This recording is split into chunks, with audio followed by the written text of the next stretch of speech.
All right, everybody, Bryce here, coming at you with another real quick crypto market update. Wow, what a week we've had.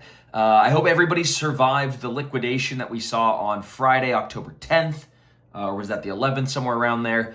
It was a wild weekend, and then all of this week has also continued the volatility to the downside primarily. But the red candles that we're seeing in the market, I don't think are as scary as they might seem, because there's just, again, so much positive fundamental growth underlying this industry, and the macros are starting to turn as well.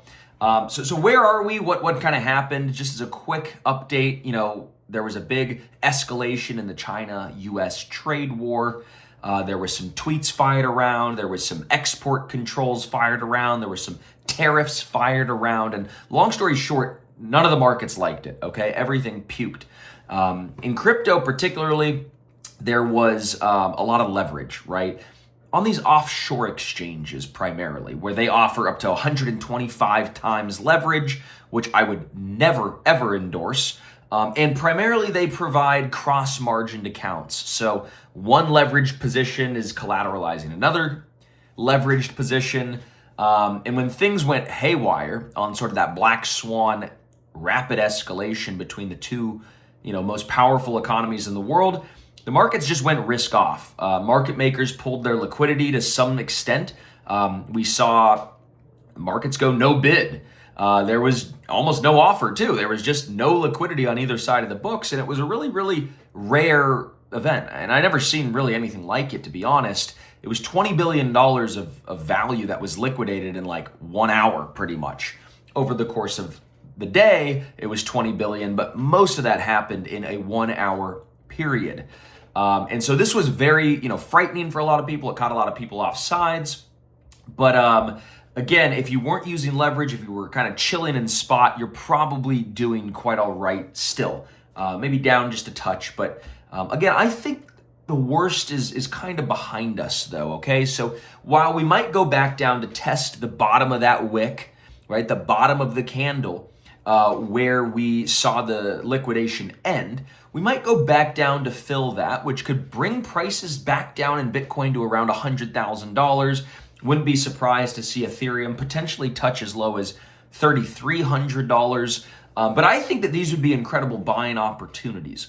And I think the altcoins, once we get some more confidence in the path forward for Bitcoin and Ethereum, I think those altcoins will absolutely soar.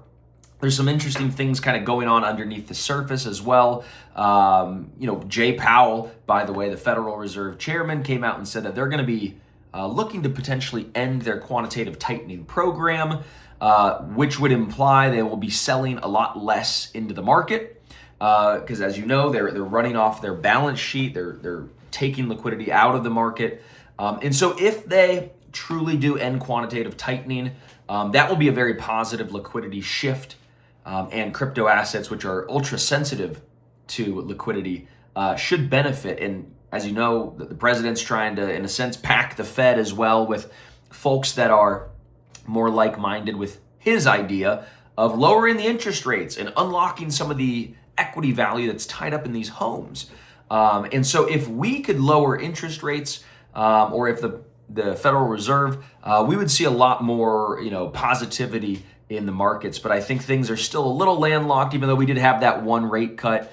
And the government shutdown has kind of caused people to be a little skittish and take some risk off the table, not knowing which way the ball is going to break. So I think we're seeing the market in a touch of a risk-off sort of period, which is providing a little bit of a buyer's market, great prices. If you're patiently adding to your dollar cost averaging program, this is exactly what you want.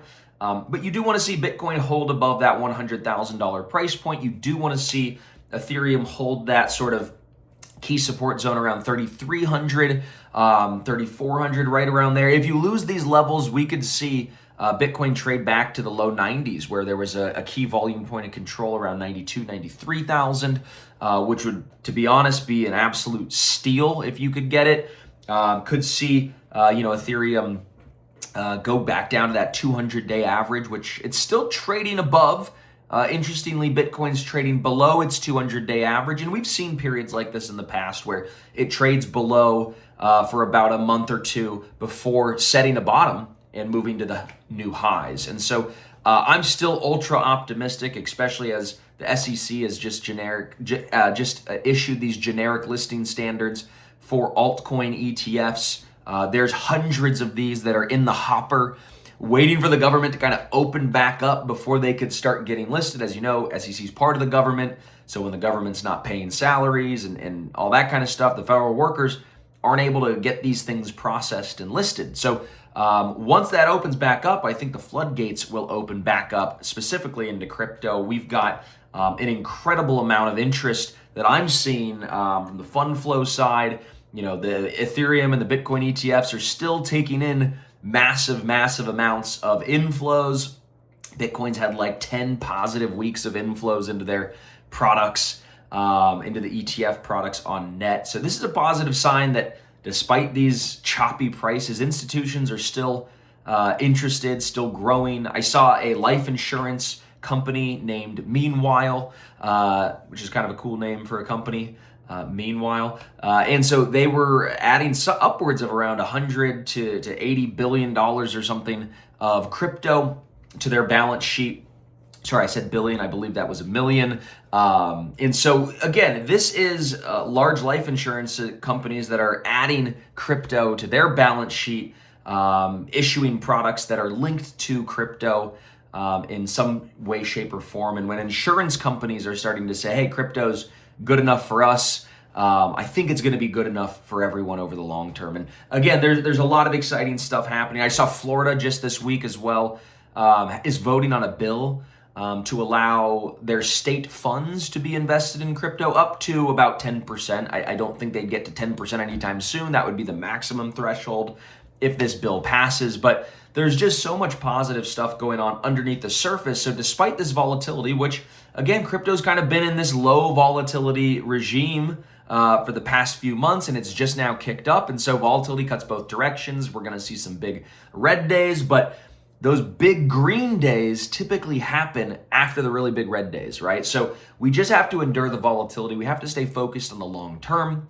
We can't get shaken out, okay? So you can never be investing more than you can afford to lose, because you need to be able to capitalize on these dips when they come. And so I'm anticipating an incredible Q4. Again, October has been a little derailed by some of the trade war escalation, but as that stuff kind of starts to come back under control, again, November typically is a great month for crypto. October is as well, but this has been derailed just a touch from Uptober to Voltober.